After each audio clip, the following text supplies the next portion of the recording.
अब श्री राधा रानी ने एक बड़े सुंदर स्थान का निर्माण किया है, एक और स्थान।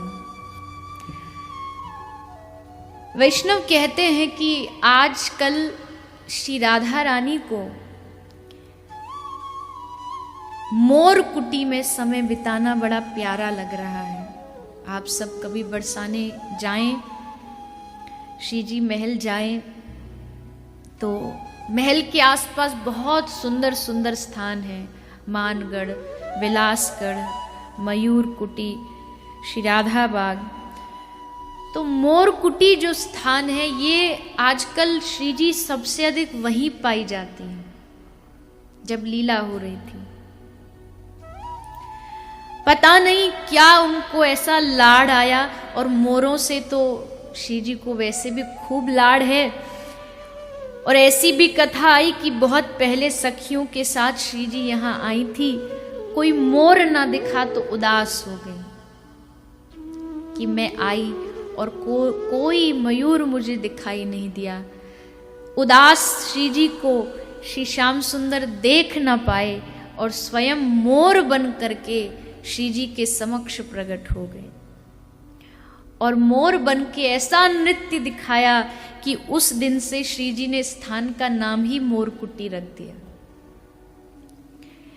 किंतु यहां पर अभी आजकल श्री जी अकेली आती हैं, ना सखियों को लाती हैं, ना श्याम सुंदर का किसी का प्रवेश नहीं है। खूब घंटे घंटे भर आकर के यहाँ समय व्यतीत करती हैं।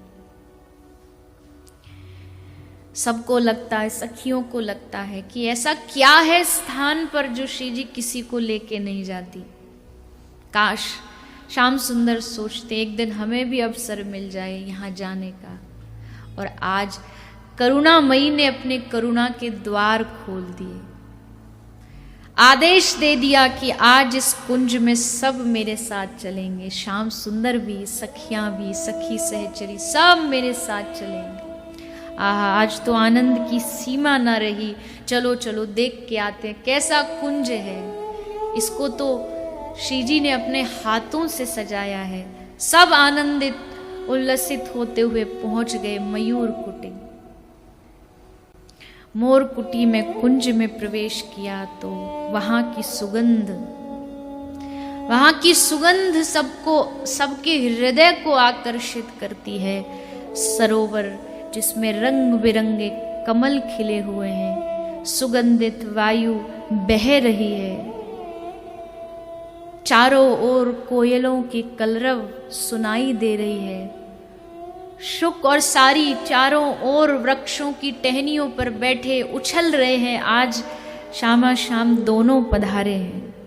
कृष्ण चकित हो गए इस कुंज की शोभा को देख करके। ऐसी शोभा अद्भुत। एक पाषाण पर बैठ गए श्याम सुंदर। श्री जी भी समीप बैठ गई। श्याम सुंदर कहते, वाह प्यारी जू, कितना सुंदर सजाया है आपने इस कुंज को, कितना प्यारा सजाया है।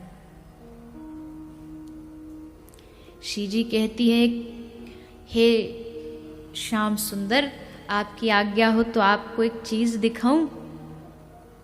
हाँ हाँ दिखाइए।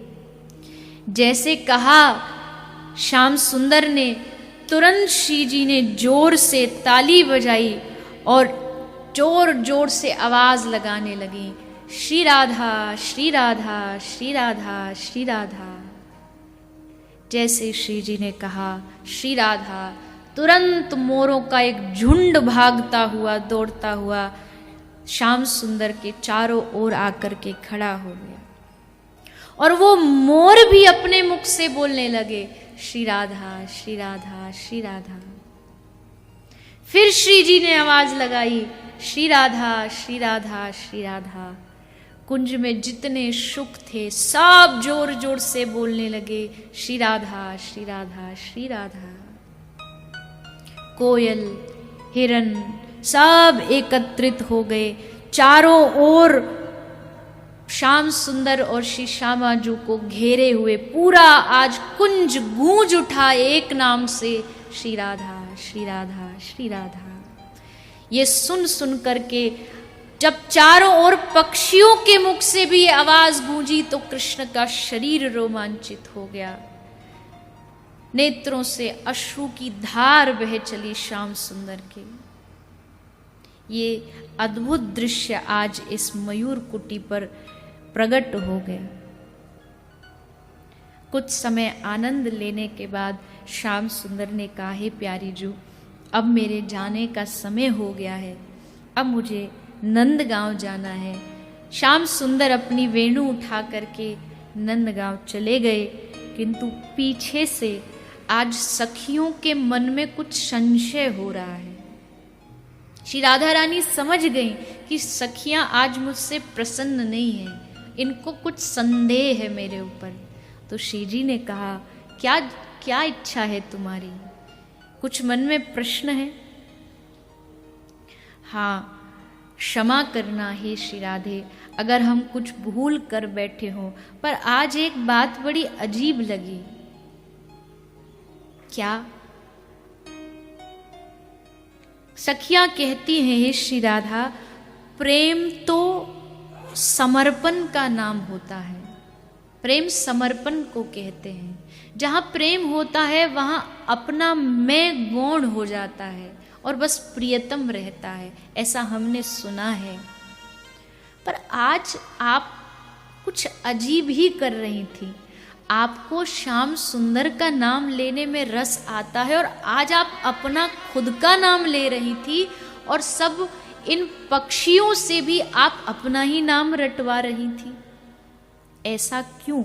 यद्यपि हमारा अधिकार नहीं है, क्योंकि आप प्रेम की मूर्ति हैं, पर हमारी इस जिज्ञासा को अगर आप शांत करेंगी तो अति कृपा होगी। आज प्रेम की देवी साक्षात बैठी बैठी कहती है, हे सखियों, मैं जानती हूं कि कृष्ण नाम से मुझे सुख मिलता है। इस दुनिया में अगर सबसे अधिक मुझे कहीं सुख मिलता है तो वो कृष्ण नाम से मिलता है। लेकिन मैं ये भी जानती हूं कि मेरे नाम से मेरे प्यारे प्रियतम को सुख मिलता है। अगर मैं कृष्ण नाम लेती तो शायद मैं अपने सुख को खोज रही होती कि देखो मुझे सुख मिल जाए, मैं उनका नाम लूं। पर मुझे उनको सुख देना था, इसलिए उनके सुख के लिए मैं अपना नाम उच्चारण कर रही थी। हे ललिते, तुमने देखा नहीं, जब राधा राधा कहा गया तो श्याम सुंदर कितने आनंदित हो गए। प्रेम का अर्थ अपना सुख नहीं होता है, प्रेम का अर्थ अपने प्रेमास्पद का सुख होता है। आह, कितना सूक्ष्म होता है ये प्रेम। जहां हम दिन रात अपने लिए भजते हैं, भजन भी अपने लिए करते हैं, वहां इस प्रेम को देखिए। निष्काम प्रेम क्यों ले रही हूं? बोले मेरे ठाकुर को सुख मिले। कृष्ण नाम से मुझे सुख नहीं चाहिए, हमारे प्रियतम राधा नाम से सुख हो जाए। अरे गोपियों, हमारी साधना हम ब्रज गोपियों की ओर है ही क्या? बस यही तो साधना है, येन केन प्रकारेण अपने प्रियतम को रिझाना है। चाहे वो मेरे नाम को लेकर के ही रिझे, पर रिझाना उनको है। श्याम सुंदर के चेहरे पर मुस्कुराहट आ जाए तो समझ लो यही तो हमारी मुक्ति है, यही तो हमारा मोक्ष है, यही हमारा बल है। हम तो कब की बिक चुकी हैं उनके हाथों में, हम उनके हाथों में समर्पित हो चुकी हैं, उनके चरणों में मिट चुकी हैं और अब अपनी इच्छा शून्य हो चुकी है। अब एक ही इच्छा शेष है कि कैसे उनको सुख दें, कैसे उनको आनंद दें। यही प्रेम है, यही प्रेम की सर्वोच्च स्थिति है कि उनके आनंद के आगे कुछ न दिखाई दे। यही प्रेम की सबसे ऊंची स्थिति है। आसान नहीं है, क्योंकि हर कदम पर हमें अपना सुख दिखाई देता है।